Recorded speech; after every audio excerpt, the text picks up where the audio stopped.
Hi, Deb. My question is, do you think every person who participates in your program has the ability to be rehabilitated or redeemed? Well, I really, what I call the work that I do is I call it habilitation rather than rehabilitation.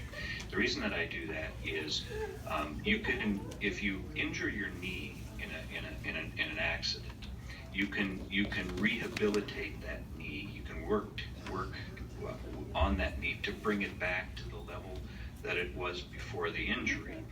But many people that are in prison, they're born into a world where violence is the norm, where gang activity is the norm, where criminal activity is the norm, where that's the way as children that they see that the world operates, and that's the way that we believe that the world operates. So what are we going to do? Rehabilitate them back into the way that they were? No, what we want to do is create habilitation. We want to create programs that help them find the humanity that lives in them, to find empathy and compassion. And then we want to be able to give them skills, train them so that they can, when they get out, they can get a job. So we're working on it from the standpoint of the individual. So do I believe that the programs like Shakespeare Behind Bars work? Yeah, the proof really is in the result.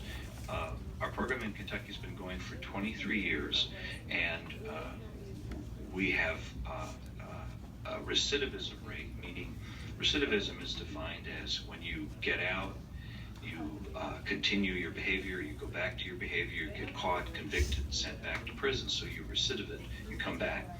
So that cycle in the national average is, they say it's tracking, it's about 67%. So 67% of the people who get out of prison within 5 years come back to prison. So if you had a car and your car didn't start 67% of the time, would you say you had a good car? No, of course not. You'd say it was a dismal car, it was a failure, it was a lemon. Our recidivism rate, based on the guys that have been through our program and are now out of prison, is 6%. So you compare it, national rate 67, our rate 6%. In Kentucky, because each state is slightly different, recidivism rate in Kentucky, they say, is 40%.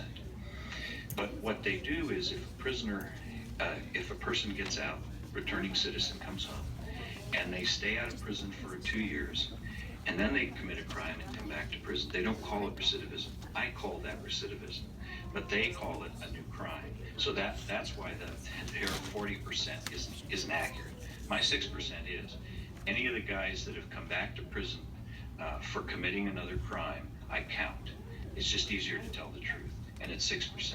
What we also notice is on the yards in Kentucky, in Michigan, where I work, average violent act on a Michigan prison is between 50 and 60 events per month.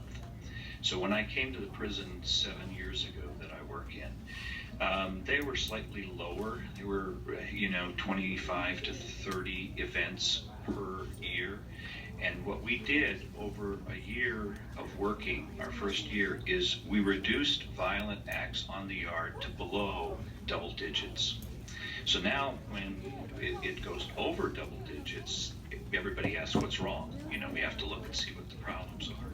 So whether it's in prison, reducing violent acts, or whether it's out of prison, not coming back to prison, programs like Shakespeare Behind Bars that deal with the human being